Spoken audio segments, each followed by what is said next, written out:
Okay. Okay. Before we start, I just wanna talk about a little bit of the backstory of this interview. Basically, what happened was 3 weeks ago, I called up Cindy Domingo, a friend of mine in Seattle. I live in Seattle, by the way, and I asked her for an interview because I know her background, basically with her brother Selmy Domingo, and I knew Selmy personally, so I wanted her to tell me the story, like their family life with Selmy, and she agreed to the interview, but she told me, "Hey, Attorney Diokno is coming to Seattle. Do you want to interview him?" I said, "Who is he?" Because I'm sorry, sir, I didn't know who you were, so I No asked him, worries. and she basically said, "Oh, he's a human rights attorney in the Philippines," and that basically intrigued me. Said a human rights attorney during the time of Duterte and Marcos, isn't that scary? And I basically said yes. I was intrigued and very curious. I said I need to interview this person. So I started opening Google, but I said, I don't want to do that. I think I want to hear his story from his mouth and get as much, without knowing anything about him. So I said, no, no, I will not open Google. All I know is you're a human rights attorney. That's it. So, and we are on right now. So, my first question to you is I was intrigued by your name, Chel. Can you tell me a little bit how that came up, or is that like a nickname, or how did your parents came up with that? Because I don't know anybody by that name. Even in the States or even the Philippines, you're the only Chel I know so far. So how That's did you come nice. up with that name? My full name, my formal name is Jose Manuel Okay, Diokno. okay, But my mom gave me the nickname of Chel. When okay. I asked her why I got that nickname, she said that when she was pregnant, with me, she and my father were thinking of a nickname and really couldn't come up or agree on one. Okay. But when she had given birth and wala pa rin I still didn't have a nickname, Okay. she recalled that when she was pregnant, she really liked the ad of Shell, yung Shell, Mm. the, Yes. the, the gasoline na. Yes. But since I was a boy, Uh-huh. uh, they decided to make it more masculine by making it Shell rather than Shell. Okay. Now I Yeah. know. I mean, the reason why I asked that, because a lot of people, they have a story behind the story, so they have a story behind their name, and that's your story. So I was able Yeah. to get it out. Okay. The second question about your name is your last name is Diokno. How are you related to Senator Diokno? That's He's my father. Oh my, wow. So I'm interviewing the son of Senator Diokno. Yes. Wow. That's amazing. I didn't. Okay, okay. That last name Diokno. Where did that come from? Because it's not very. It's also a very unique name. I don't. Besides your father, I don't know any other Diokno. So what's the story behind that? Is that or do you happen to know or? Well, apparently it is of Spanish origin. Okay. Although I've also been told by some of my friends from the Filipino Chinese community Mm-hmm. that uh, it's of Chinese origin. Okay. Based on my sister's research, my sister has looked into our genealogy. Okay. It appears that the Diokno clan started with a Diokno who came from Spain and then eventually via Mexico Mm-hmm. ended up in the Philippines. Okay. Okay. All Parang right. ganon. So that's good to know. Now that I know, my goal in this interview is basically, because I'm not a professional journalist or anything like that. I'm not a newsman, and I'm just an ordinary Filipino. And my goal was basically interview ordinary Filipinos that makes a difference. That learn about their stories. Almost every Filipino's got a story, to tell, basically, and yeah, and I want to interview any Filipino, even the poorest of the poor, I don't discriminate, so I basically, most interviewers, they interview celebrities and stuff like that. I don't go out there looking for celebrities. So I just got lucky with you, because your dad is a celebrity sort of anyway in politics. So and my goal basically is to find out, how what, because you're a human rights attorney, what, how you came about it. So since your father is a senator, did he influence you in any way, to get into this field, to become a lawyer and become a human rights attorney? Is that part of Yes, your legacy? definitely. Uh-huh. Definitely. My father is recognized as the father of human rights in the Philippines. He was Okay. one of the first to really fight for human rights during the Marcos dictatorship. Okay. And at that time, I was 11 years old when my father was detained. My dad was arrested, put in jail for 2 years Mm-hmm. without any case being filed against him, no warrant of arrest, no legal reason really to deprive him of his liberty. And that was my very first taste of injustice personally. Okay. Yeah. When my father was released from detention in 1974, he turned his back on politics and dedicated the rest of his life to helping other victims of human rights violations. I Okay. was only 13 at that time, but Mm-hmm. somehow I had already decided that I would become a lawyer and become a human rights defender like him. Okay. So whenever I would see him dress up to go to court, I would ask for his permission to accompany him. Okay. And most of the time, I was able to do that. And I learned so much from him inside the courtroom, even if I was still a young man. Mm-hmm. So my legal education really did not begin in law school, in the classroom. It began in the courtroom, Mm-hmm. watching my dad and other very good lawyers Okay. appear in court. Amazing. I have to tell you something. We have something in common. My father was also a detainee during martial law, and Oh, he was in prison for 5 years. wow. He was over at I don't know where your father was detained, but he was detained over at Fort Bonifacio at that time. Same, same. Uh, My no dad wonder was they know also each other. detained in My father was also detained in Fort Bonifacio, except for about 1 month or less than a month when he and Ninoy Aquino were put in solitary confinement in Fort Magsaysay in Nueva Ecija. Oh, amazing. I have a feeling that my father and your father probably know each other. He was a Senator Gingona was also detained, and him and my father got, because they were cellmates, and they were Mm. they became really close friends because of that same experience of being detained Oh, in Fort Bonifacio. So my father passed away now, and it's like a badge of honor for him anyway, actually, for it wasn't shameful, I mean, that you were detained during Marcos time, because that he considered himself a political prisoner at that time. yes, So yes. it's amazing, we do have something in common. And that's the reason why I was living in the States. I went there as a student visa, and my dad in prison told me not to come home anymore. So I decided to stay in the US, because he told me to don't come home anymore. I didn't come home, and I stayed the rest of my life in the US. So um, basically, you kind of gave me an idea how old you are, because my next question is, I was going to ask you how old you are. And the reason why I'm asking that question is so I know what generation you belong. So you know, and it seems like we're both in the same generation.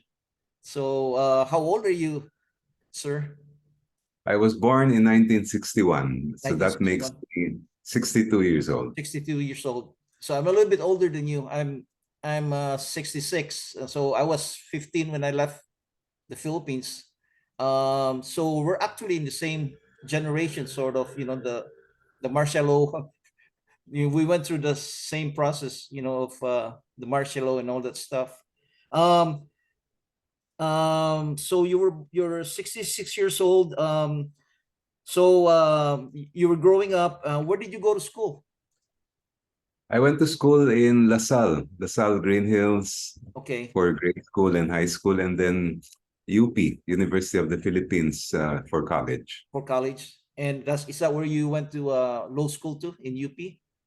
Yes, I took 3 semesters of law in UP. That was in 1982 to 83.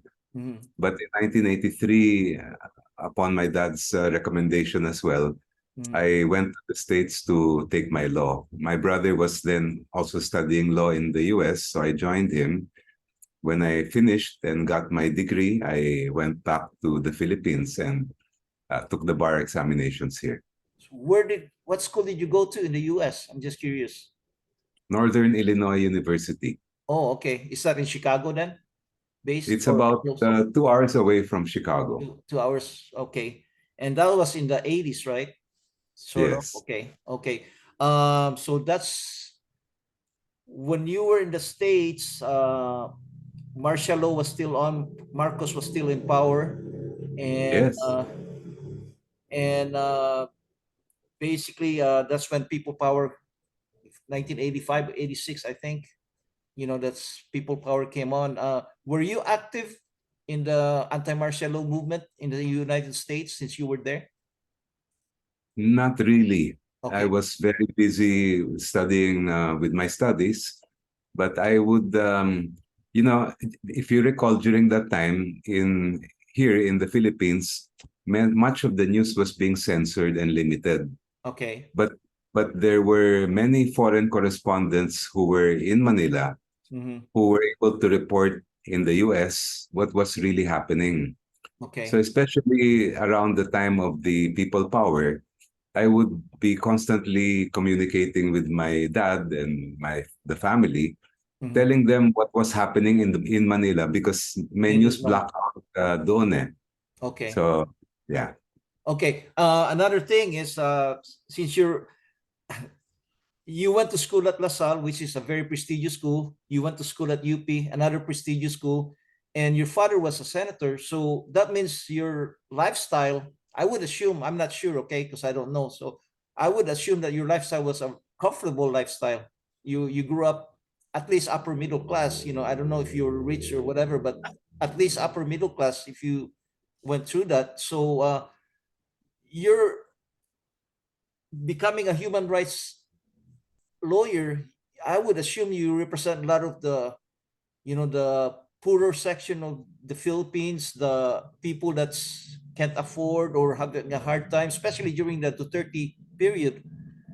How did that, from your background and your schooling and your becoming growing up not as, that per working class person, how did you become somebody that's being a champion basically of the working class or of the poor people? Is that just from your dad or is it also your mom, or how did that come about? Is there some incident that happened beside your dad being put in prison? Well, let me tell you a story about how it was for me as a child. Okay. Uh, when I was born in 1961, and at that time, or in the years that followed, my dad was elected the senator. He Okay. was also a very prominent lawyer. So until 1972, when martial law was declared, we really were very pampered as kids. Yes. But in 1972, when my dad was put in jail, all of that changed because he was the only breadwinner of the family. Mm-hmm. And we had to learn how to we really had to adjust. Okay. My Before dati, when I was younger, we would be brought to school and back by car, by my driver and all of that. But when my father was in jail, we learned how to ride just the public commute. I Mm-hmm. learned how to really take care of my allowance and make sure that it would last for the whole week.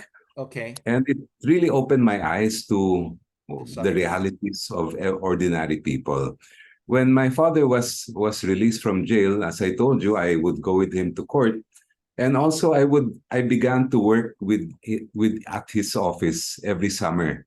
Mm-hmm. So I got exposed to the cases of ordinary people, Okay. students, student activists, teachers, workers, Mm-hmm. farmers, fisher folk, and that's really what led me to become, more aware of the plight of ordinary Filipinos.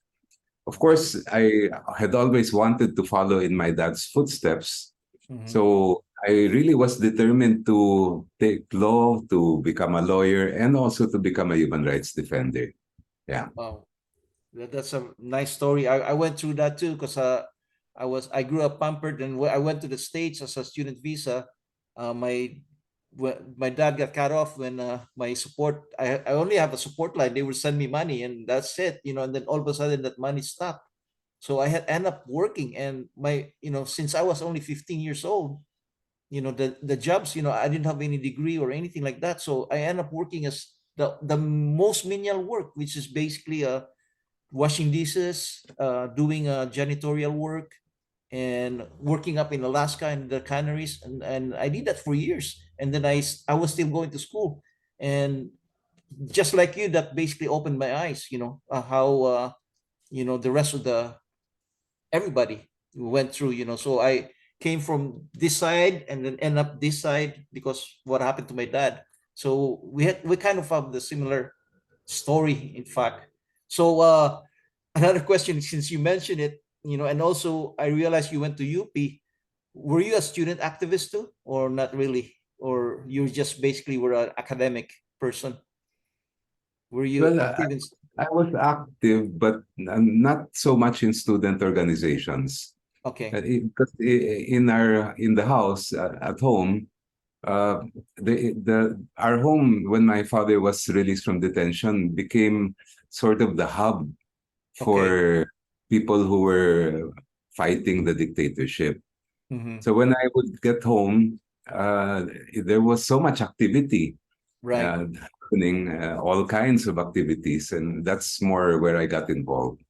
Oh, okay. Okay. So yeah, because I was working, I really got active. I became an organizer actually with the unions.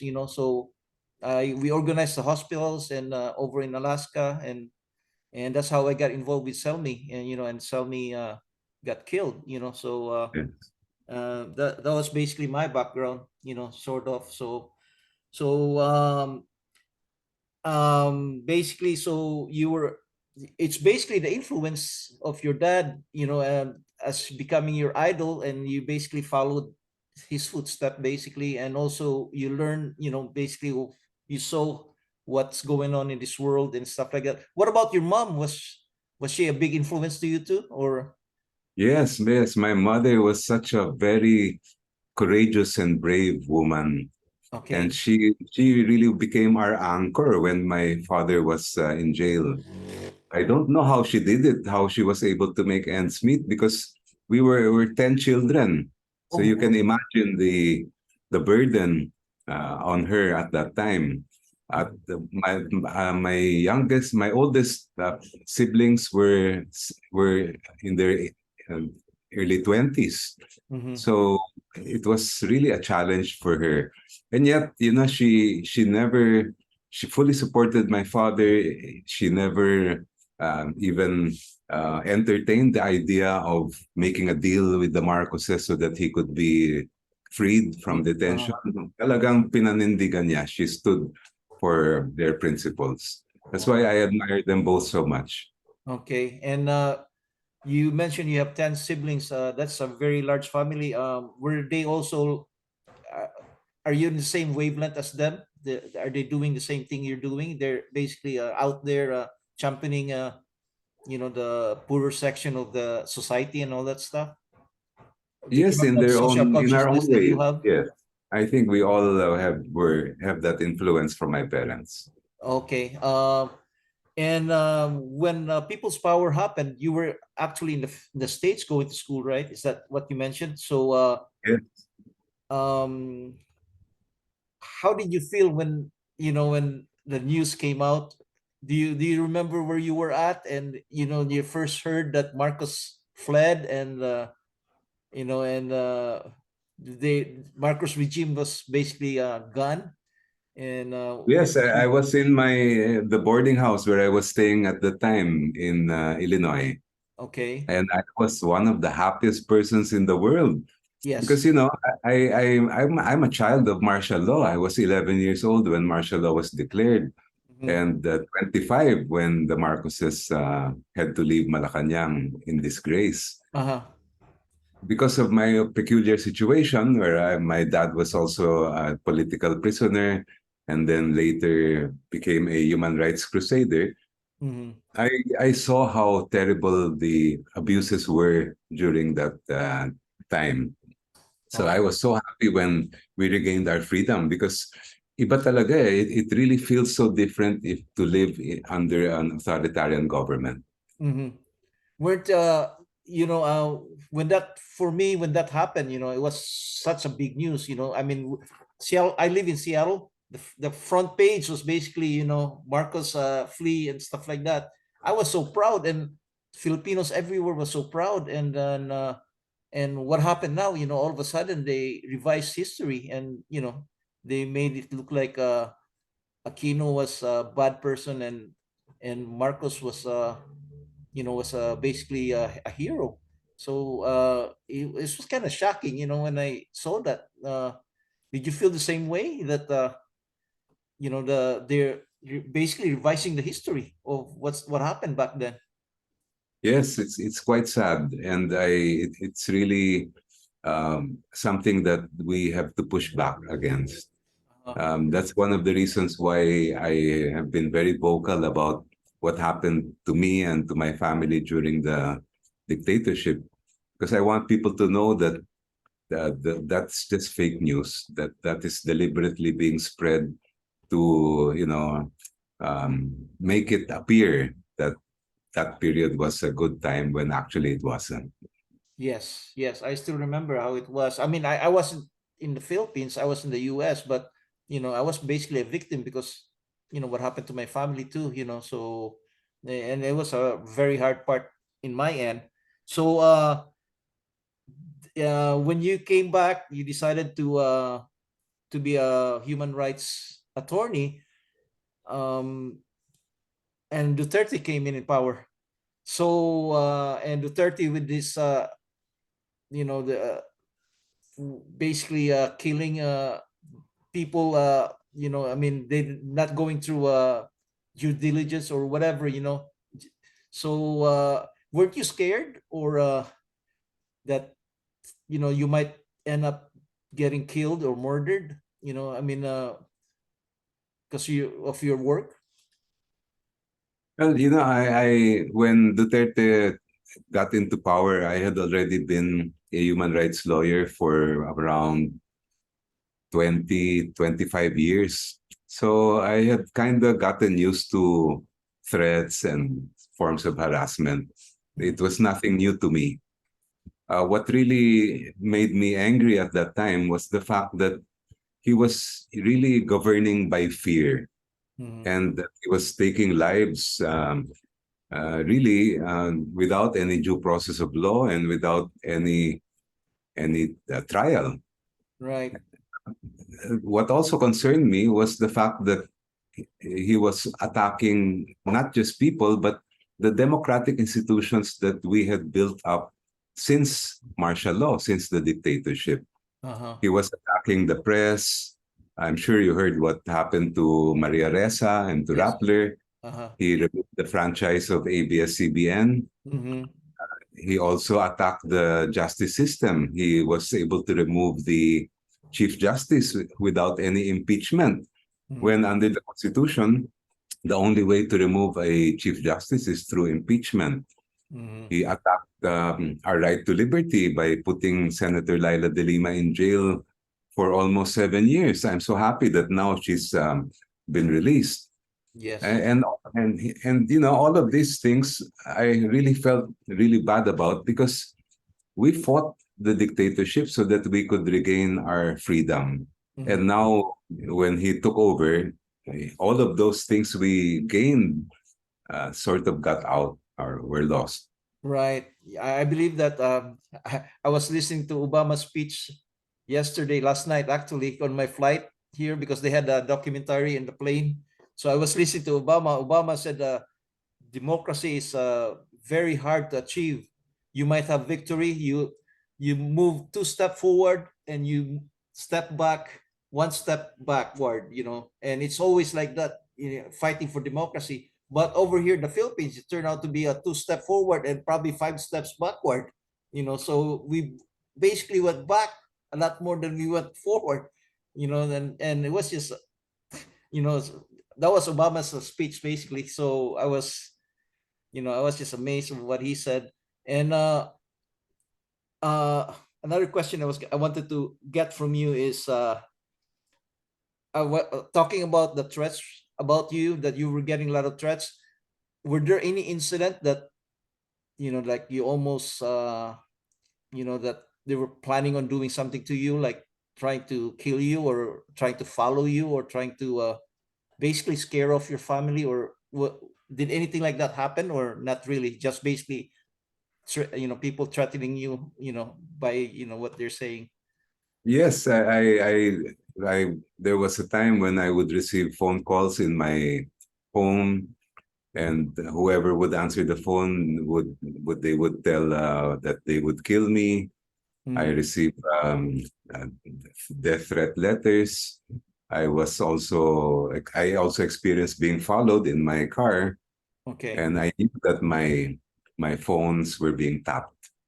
Okay. Uh, there were other incidents that happened as well that were obviously um, different kinds of threats. For example, I recall there was, a few, maybe about 5 years ago, there were several men would visit my office on Sundays, Oh. and they would look for me, and the guard would say, "Why are you here on a Sunday?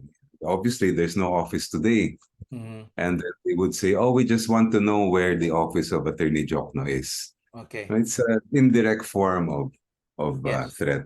Yeah. So yeah, but that proves that the threat were real. It wasn't just like a threat, basically saying that we're gonna kill you, but there was actually movements.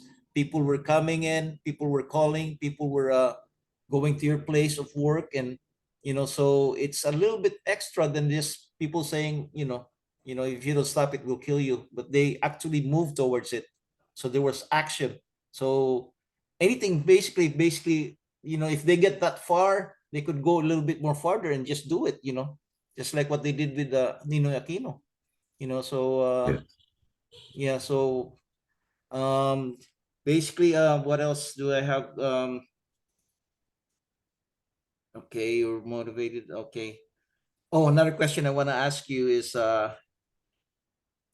most of my, audience are basically Filipino Americans, and basically ordinary Filipinos and young Filipinos.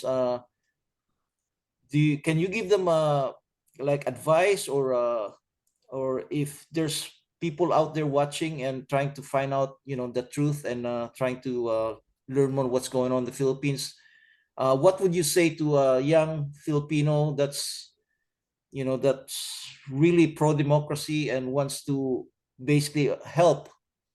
Is there any advice that you can tell them, that, so they could listen to you and, hopefully, learn from you too? I think basically they just listen to this, they're really learning something.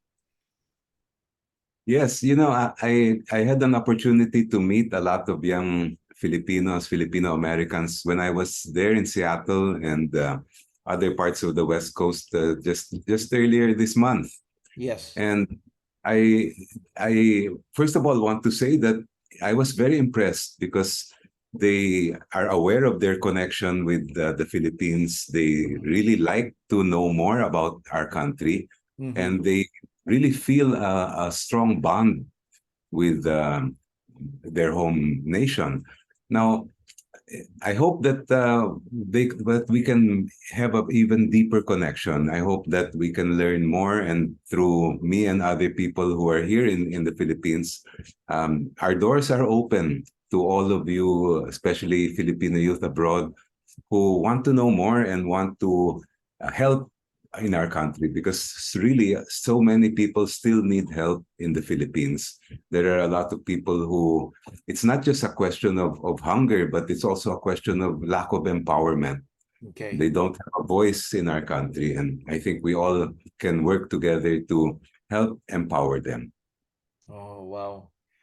Well, with that, I'm gonna sign off. And again, Attorney Diokno, thank you very much for this. I'm not a big journalist. I'm not a celebrity journalist like that you see on TV. I'm just a typical guy. So, and you spend a little time, which is for me, it's something else. I mean, who would want to talk to somebody like me? I'm just a small. I'm basically a retired person who's doing this as a hobby and hopefully, acquire a big audience. And that's basically what I'm doing. And I want to thank you from the bottom of my heart. We do have a lot of things in common. We're both martial law victims, and more power to you, sir. And I just hope, you know, um, everything you do will be a step forward, as we're talking about, instead of stepping back.